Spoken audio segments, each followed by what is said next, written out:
Hello friends, my self Ricky Pandya.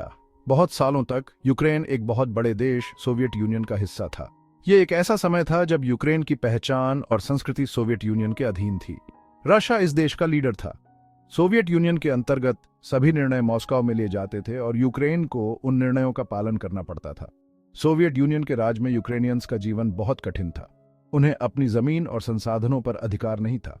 उन्हें बहुत परेशानियों का सामना करना पड़ा। गरीबी, भूखमरी और अत्याचार उनके जीवन का हिस्सा बन गए थे। उनमें से एक भयानक अकाल था जिसे होलोडोमोर कहते हैं। यह अकाल यूक्रेनियंस के लिए एक काला अध्याय था। होलोडोमोर 1930 के दशक में पड़ा था। यह एक मानव निर्मित त्रासदी थी जो सोवियत नीतियों के कारण हुई थी। सोवियत सरकार ने यूक्रेन से खाना छीन लिया। किसानों की मेहनत का फल उनसे छीन लिया गया और उन्हें भूखा मरने के लिए छोड़ दिया गया। इसकी वजह से लाखों यूक्रेनियंस भूख से मर गए। ये एक ऐसी त्रासदी थी जिसने पूरे देश को हिला कर रख दिया। होलोडोमोर यूक्रेनियन हिस्ट्री का एक बहुत बुरा समय था। इसने यूक्रेनियंस के दिलों में गहरा घाव छोड़ा। इस घटना ने पूरी दुनिया को दिखाया कि यूक्रेनियंस को सोवियत रूल में कितनी तकलीफ हुई। अंतर्राष्ट्रीय समुदाय ने भी इस त्रासदी की निंदा की। अकाल के बाद भी यूक्रेनियंस को मुश्किलों का सामना करना पड़ा। सोवियत शासन के तहत उनकी समस्याएं खत्म नहीं हुई। वे अपनी आज़ादी और स्वतंत्रता चाहते थे। यूक्रेनियंस ने कई बार अपने अधिकारों के लिए आवाज उठाई और संघर्ष किया। वे अपना देश खुद चलाना चाहते थे और अपनी संस्कृति की रक्षा करना चाहते थे। उनकी संस्कृति और परंपराएं उनके लिए बहुत महत्वपूर्ण थीं। यूक्रेनियंस होलोडोमोर और अपनी पहचान के महत्व को कभी नहीं भूले। वे आज भी इस त्रासदी को याद करते हैं और अपनी स्वतंत्रता की रक्षा के लिए प्रतिबद्ध हैं। 1991 में एक महत्वपूर्ण घटना हुई। सोवियत यूनियन का विघटन हो गया। यह बहुत सारे देशों में बंट गया। उनमें से एक यूक्रेन भी था। आखिरकार कई सालों की मुश्किलों के बाद यूक्रेन आजाद हो गया। यूक्रेनियंस आजाद होकर बहुत खुश थे। अब वे अपने फैसले खुद ले सकते थे। वे अपना देश खुद चला सकते थे। वे अपनी संस्कृति का जश्न मना सकते थे। यह यूक्रेन के लिए एक नई शुरुआत थी। हालांकि आजादी का यह सफर आसान नहीं था। यूक्रेन को बहुत सी चुनौतियों का सामना करना पड़ा। उसकी अर्थव्यवस्था कमजोर थी। उसे दूसरे देशों के साथ नए रिश्ते बनाने थे और उसे अपने शक्तिशाली पड़ोसी रशिया से भी निपटना था। रशिया यूक्रेन की आजादी से खुश नहीं था। यूक्रेन की स्वतंत्रता के बाद से ही रशिया और यूक्रेन के बीच तनाव बना हुआ था। रशिया हमेशा से यूक्रेन को अपने प्रभाव क्षेत्र में रखना चाहता था। वह यूक्रेन को अपने करीब रखना चाहता था। यूक्रेन की पश्चिमी देशों के साथ बढ़ती नजदीकियों ने रशिया को चिंतित कर दिया था। रशिया को डर था कि यूक्रेन नेटो का सदस्य बन सकता है, जिससे उसकी सुरक्षा को खतरा हो सकता है। 2014 में रशिया ने क्रीमिया पर कब्जा कर लिया। यह कदम अचानक और तेजी से उठाया गया था। रशियन सैनिकों ने क्राइमिया में प्रवेश किया और महत्वपूर्ण स्थलों पर नियंत्रण कर लिया। क्राइमिया ब्लैक सी के पास एक पेनिनसुला है। यह क्षेत्र रणनीतिक रूप से बहुत महत्वपूर्ण है क्योंकि यहाँ से ब्लैक सी और उसके आसपास के क्षेत्रों पर नजर रखी जा सकती है। वहाँ बहुत से रशियन भाषा बोलने वाले लोग रहते हैं। क्राइमिया की जनसंख्या का एक बड़ा हिस्सा रशियन मूल का है, जो रशिया के साथ सांस्कृतिक और भाषाई संबंध महसूस करता है।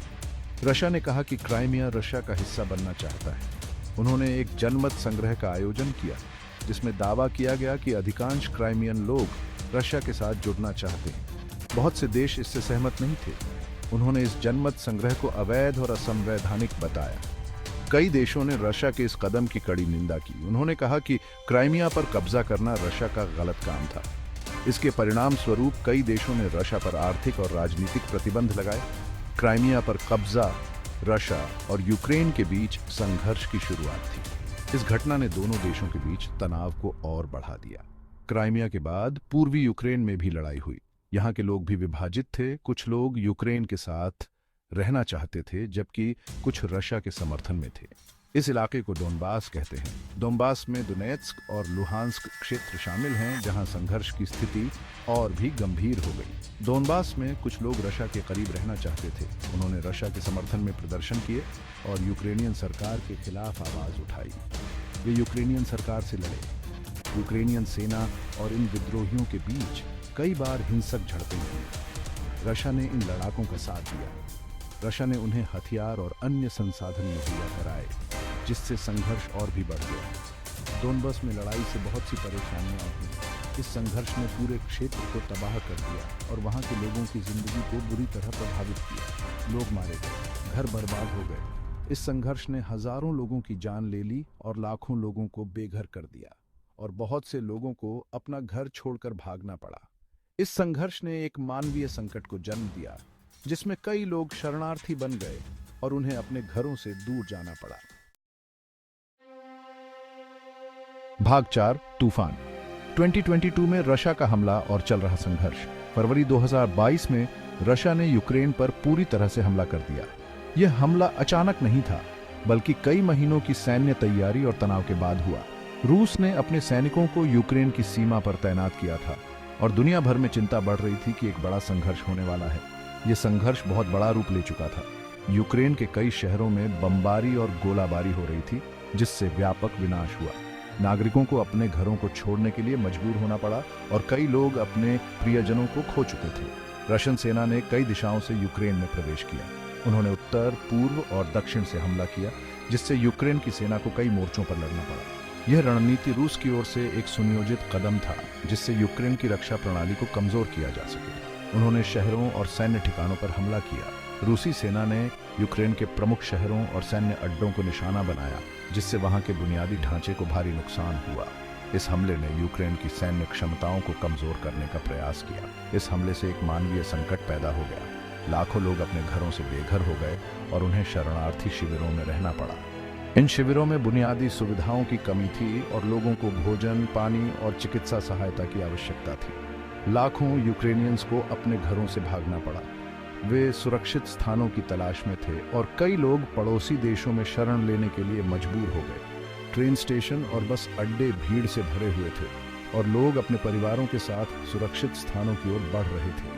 बहुत से लोग मारे गए या घायल हुए। अस्पतालों में घायल नागरिकों का इलाज किया जा रहा था और कई परिवार अपने प्रियजनों के अंतिम संस्कार कर रहे थे। यह संघर्ष न केवल सैनिकों के लिए बल्कि आम नागरिकों के लिए भी विनाशकारी साबित हो रहा था।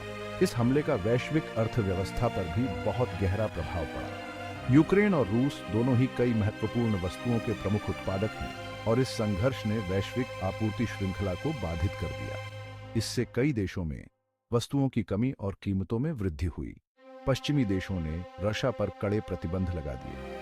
इन प्रतिबंधों का उद्देश्य रूस की अर्थव्यवस्था को कमजोर करना और उसे अपने आक्रमण को रोकने के लिए मजबूर करना था। इन प्रतिबंधों ने रूस की वित्तीय प्रणाली और व्यापार पर गंभीर प्रभाव डाला। यूक्रेन का संघर्ष अंतर्राष्ट्रीय स्तर पर ध्यान का केंद्र बन गया। दुनिया भर के लोग और सरकारें इस संघर्ष पर नजर रख रही थीं। कई देशों में यूक्रेन के समर्थन में प्रदर्शन हो रहे थे और संयुक्त राष्ट्र में इस मुद्दे पर कई बैठकें हो रही थीं। दुनिया भर के देशों ने रशिया की कार्यवाही की निंदा की। विश्व नेताओं ने रूस के इस आक्रमण को अनुचित और अवैध करार दिया। कई देशों ने रूस के खिलाफ कड़े कदम उठाने की मांग की और इस मुद्दे पर कूटनीतिक चर्चाएं जारी रहीं। रशियन आक्रमण के सामने यूक्रेनियन लोगों ने बहुत साहस और दृढ़ता दिखाई। उन्होंने अपने देश की रक्षा के लिए हथियार उठा लिए और अपने सैनिकों का समर्थन किया। यूक्रेन के नागरिकों ने एकजुट होकर अपने देश की रक्षा के लिए संघर्ष किया। उन्होंने अपने देश की रक्षा के लिए हथियार उठा लिए। नागरिकों ने मिलिशिया समूहों का गठन किया और रक्षा की स्थिति को मजबूत किया। उन्होंने अपने घरों और समुदायों की रक्षा के लिए हर संभव प्रयास किया। उन्हें कई देशों से समर्थन मिला। अंतर्राष्ट्रीय समुदाय ने यूक्रेन की सहायता के लिए कदम बढ़ाए। कई देशों ने यूक्रेन को मानवीय और सैन्य सहायता प्रदान की, जिससे उन्हें इस संघर्ष में मदद मिली। संयुक्त राज्य अमेरिका और उसके सहयोगियों ने सैन्य और मानवीय सहायता प्रदान की। उन्होंने यूक्रेन को आवश्यक संसाधन और समर्थन प्रदान किया, जिससे उन्हें इस संघर्ष में मजबूती से खड़ा रहने में मदद मिली। यह सहायता यूक्रेन के लिए महत्वपूर्ण साबित हुई और उन्होंने अपने देश की रक्षा के लिए संघर्ष जारी रखा। भाग 5 दुनिया की प्रतिक्रिया। अंतर्राष्ट्रीय समुदाय और इस संकट पर उनकी प्रतिक्रिया। यूक्रेन के संघर्ष ने अंतर्राष्ट्रीय समुदाय को दो भागों में बांट दिया है। पश्चिमी देशों ने रशिया की कार्यवाही की निंदा की है और उस पर प्रतिबंध लगाए हैं। उन्होंने यूक्रेन को समर्थन दिया है। रशिया ने अपने कार्यों का बचाव किया है। उसका दावा है कि वह अपने सुरक्षा हितों की रक्षा कर रहा है। इस संघर्ष का वैश्विक व्यवस्था पर बहुत गहरा प्रभाव पड़ा है। इसने रशिया और पश्चिम के बीच तनाव बढ़ा दिया है। इसने सैन्य खर्च में भी वृद्धि की है और सुरक्षा पर फिर से ध्यान केंद्रित किया है। यूक्रेन का संघर्ष एक जटिल मुद्दा है जिसका कोई आसान समाधान नहीं है। भाग 6 शांति की गुहार, कूटनीति और आगे का रास्ता। यूक्रेन का संघर्ष, इसमें शामिल सभी लोगों के लिए एक त्रासदी है। इसने बहुत दुख और जान माल का नुकसान किया है। इसने देशों के बीच संबंधों को भी नुकसान पहुंचाया है। इस संघर्ष को खत्म करने का एकमात्र तरीका कूटनीति और बातचीत है। सभी पक्षों को बातचीत की मेज पर आने और बात करने के लिए तैयार रहना चाहिए। उन्हें समझौता करने के लिए तैयार रहना चाहिए। अंतर्राष्ट्रीय समुदाय को शांतिपूर्ण समाधान खोजने के प्रयासों का समर्थन करना चाहिए। यूक्रेन का संघर्ष शांति के महत्व की याद दिलाता है। ये इस बात की याद दिलाता है कि हमें अपने मतभेदों को शांति से सुलझाने के लिए मिलकर काम करना चाहिए। हमें एक बेहतर भविष्य की उम्मीद कभी नहीं छोड़नी चाहिए।